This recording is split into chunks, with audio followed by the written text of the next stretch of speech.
Patrick, what do you think? How many bones here?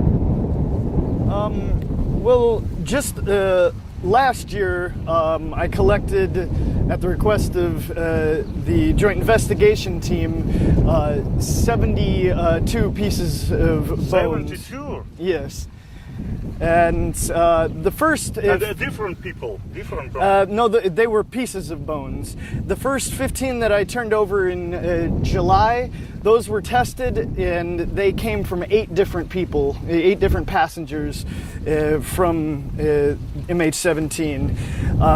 And in December, I found another group of bones that were actually collected underneath a large stone in this area, and it seemed it seems someone put them underneath this stone, maybe local residents.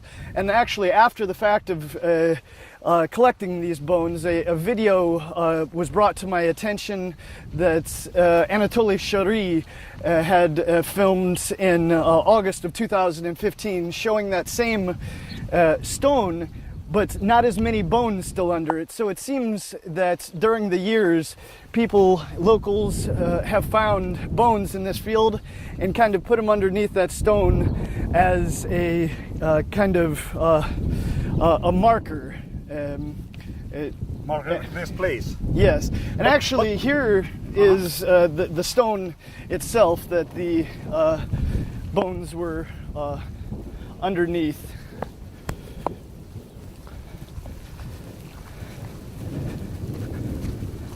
Yes, this. This your stone? Yeah, I believe. Yes, this was the location where I found 55 bones in December. The ground was still frozen, so it was difficult to collect all the pieces.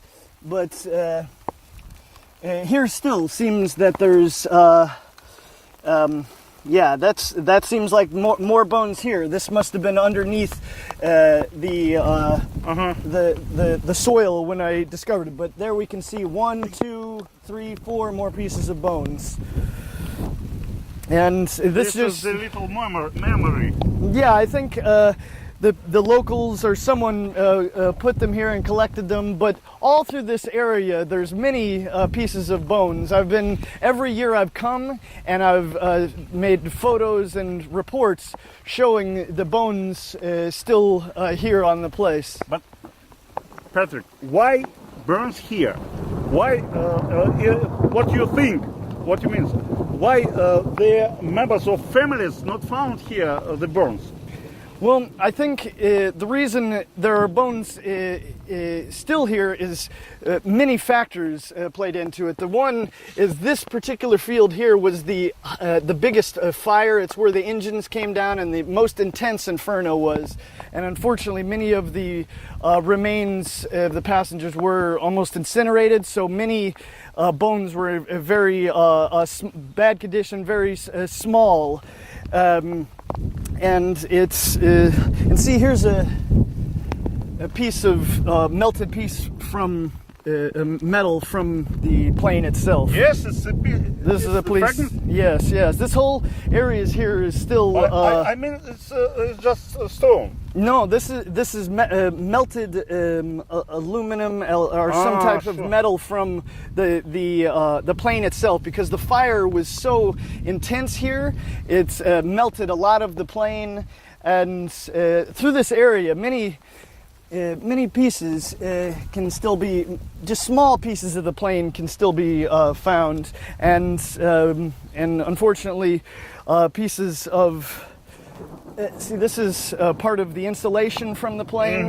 Yeah, but the most important thing is that there are bones still here, and the Joint Investigation Team did the recovery of the remains here in April of 2015.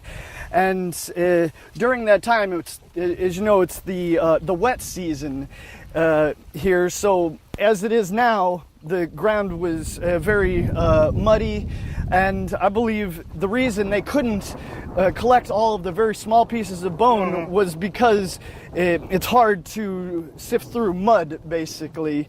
And when I've come every year, it's been in the dry season, July, August, and I've been able to film and take photos when the ground was very dry, so you can, have more of an idea and can search better.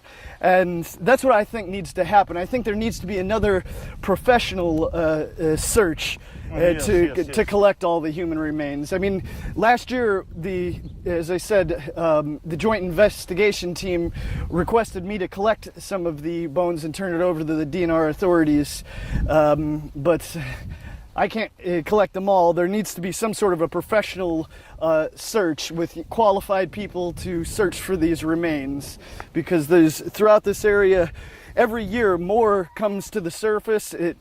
The remains need to be found and taken back home. But what do you mean? This is pieces. This is bones. If they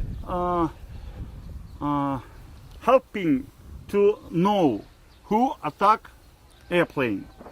I think my biggest concern is that there are still remains of the passengers of MH17, and my concern for the last time has been not so much collecting these bones to help figure out what happened, but collecting these bones so they go back home to their families and are laid to rest in the way they should be.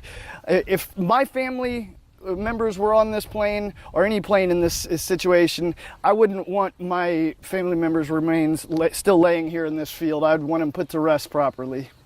Okay. Have you a question to official version of attack? Well, as I always do in my reports, I just report what I see, and I keep my opinions out of it.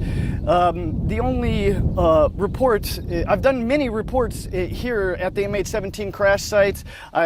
I believe I've been here on the crash site more than pretty much any other journalist, just documenting what the people say, what the situation of the remains are, and the plane itself over the years. I've been here every year for the last 4 years. But the only report that I've made that kind of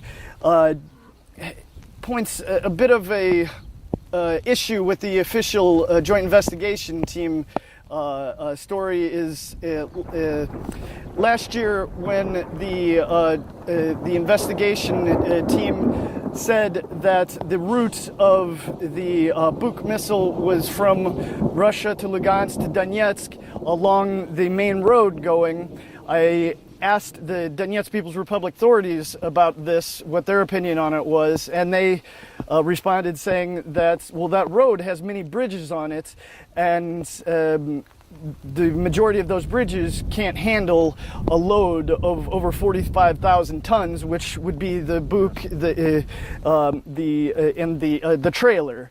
And after that, I wanted to investigate it myself, so I took a structural engineer along that whole route and got his opinion and reported on his opinion. And over 15 of the bridges, the structural engineer said a Buk missile with the trailer could not be taken over those bridges or under, both two different types, because some of the bridges couldn't handle the weight, and some of the bridges were too short. So the official story is saying that the Buk came that whole way in one day, but in order for that to happen, they would have had to find 15 other ways around those bridges, or unloaded the Buk missile carrier every time. So the timeline seemed a bit off, but I just report what I see and what the professionals tell me. So all of that's on my channel for the world to see. These bridges, is it far from this place? Well, the bridges go from Donetsk to Lugansk. That's the route that I took the engineer through, and there's every several kilometers was another bridge that we stopped at, and we investigated every bridge along the way. And even one bridge in particular had since then collapsed, and it appeared to us from the track marks that a tank had crossed the bridge, which would be actually many tons less than the book and the trailer, and that had collapsed the bridge itself. Okay. My question: when your interest from this place, from this history, stopped? That's a very hard question. I would say a lot of my efforts would, if for this field here in particular, when there's an actual professional search done and all of the human remains are professionally removed and sent back home, then I won't be concentrating on this field itself as much as I have before, because for this field, that's what I want to happen, is all the remains, the human remains, to be returned home. But as for the whole situation with MH17, as long as I keep coming across information that hasn't been made public or hasn't been reported on, I will continue. When I stop finding new information, then I will stop reporting. As long as there's information out there that I feel the world needs to see, then I will continue.